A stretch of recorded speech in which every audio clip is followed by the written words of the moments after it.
Hey there guys, what we're going to talk about today is testing ignition switches.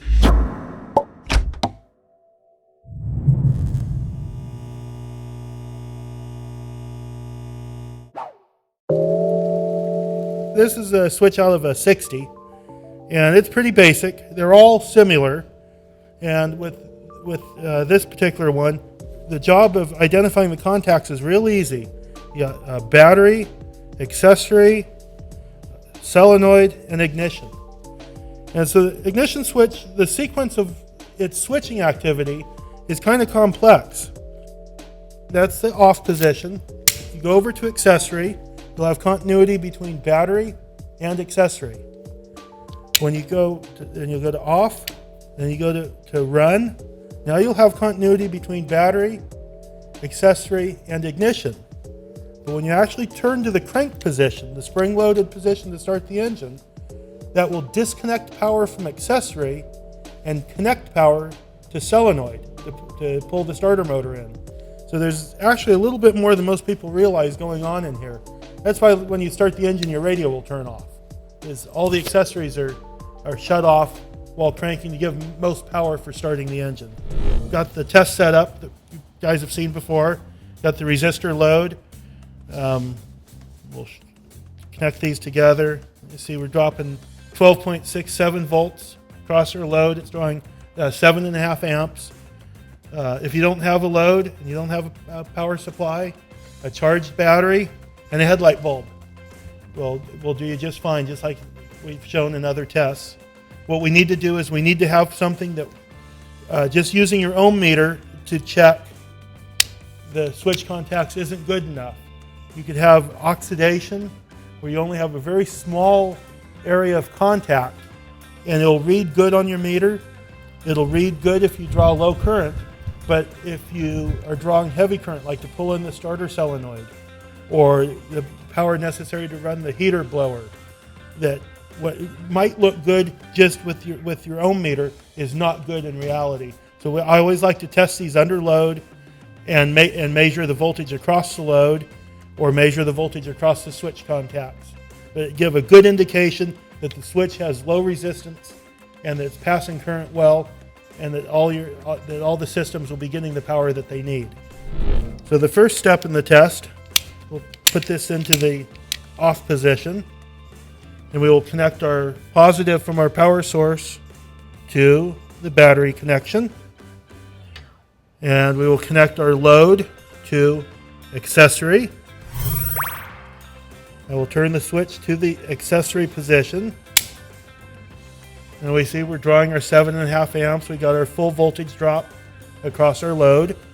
If we saw that this voltage, let's say, was only showing 8 volts, we would know that there's resistance in the switch contact and that the switch is bad. Now we'll go back to the off position, go to run. We see we have voltage in the run position. And then we're going to go to the start position, which should disconnect, which it does. So now we'll go back to off. We will move our load to the ignition terminal. So if we go to accessory, we should have nothing. Off, we have nothing. The run position, we have power, proper voltage, proper current. And in the start position, we should maintain the current flow through the switch. So the ignition part works. And now we will go to solenoid. So in accessory, nothing. Off, nothing. Run, nothing. Then we go to the start position. We get our voltage across our load. We've seen our 7.5 amps drawn. So this switch tests good. So this one here is one that what I will do is I will remove the core, and this will out of the lock, and this will be one that will be available as a good used switch available for you to purchase if you need it. Alright, so we got a second switch here to test. Power onto the battery terminal. We'll check accessory first. Okay, we got 12.67 on accessory. Off. Ignition.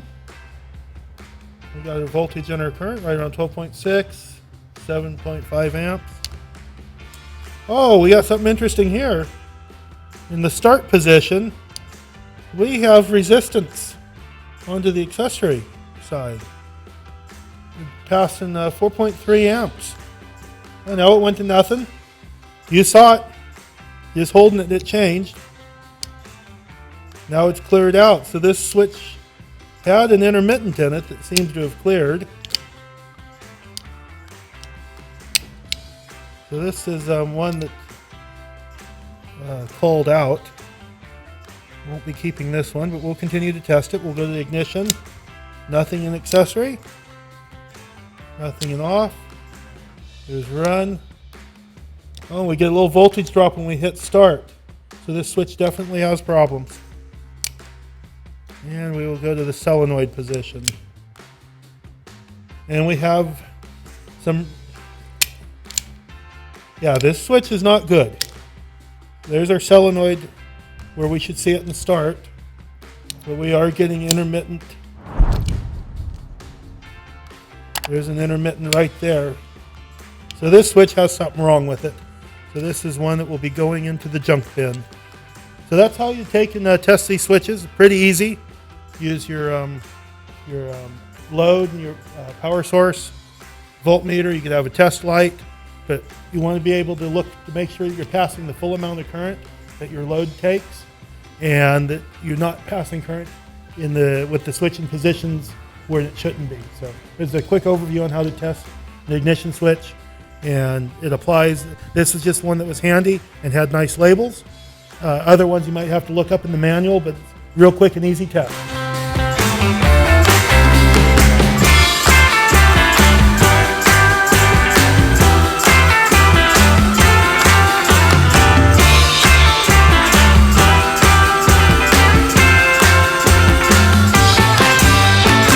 Okay guys, I know you're curious. Let's take it to bits. I already started.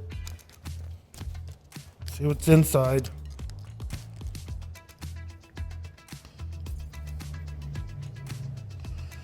Okay, there's the bottom of the cylinder. Here's actuator.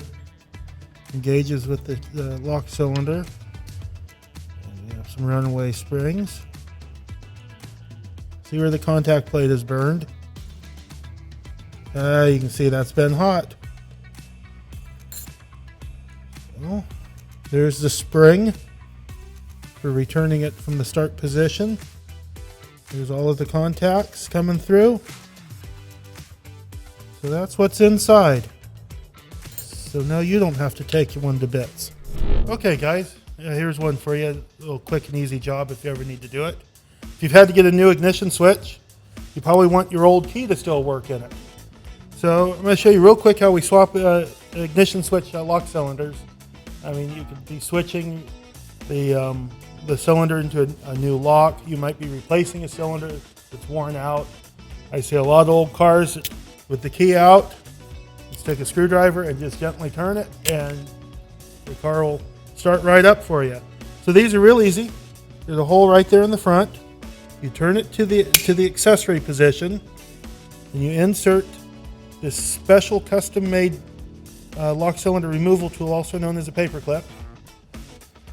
You insert that, and you'll see that it's springy. Push the spring-loaded pin down and turn the key a little bit farther towards the accessory direction, and the core comes right out. That's the pin that you're pushing down. And when you push that pin down, it allows the lock just to rotate a tiny bit more. The pin stops on that ledge there, just moving it that tiny bit more, and it allows the cylinder to pop out. So you can take that one out and put the new one in, or to put your old one back into a new switch. Line up the hole with the area right here where the pin is. And you just push and turn. And now there's accessory and there's off.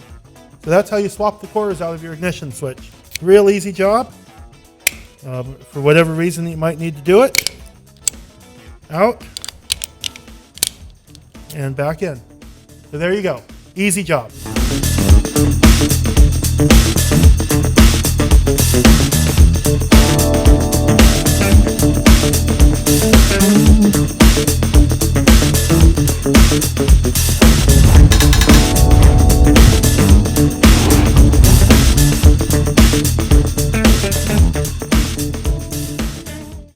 Vine Village is a great organization that gives back to the community. Check it out. You'll see so as well.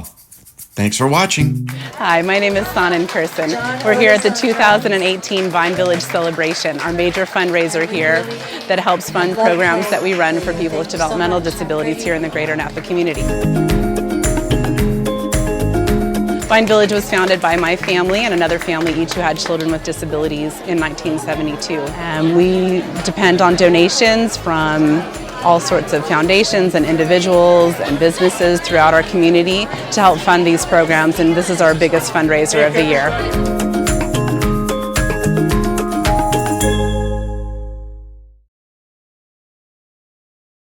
You can donate by clicking the link in the video description.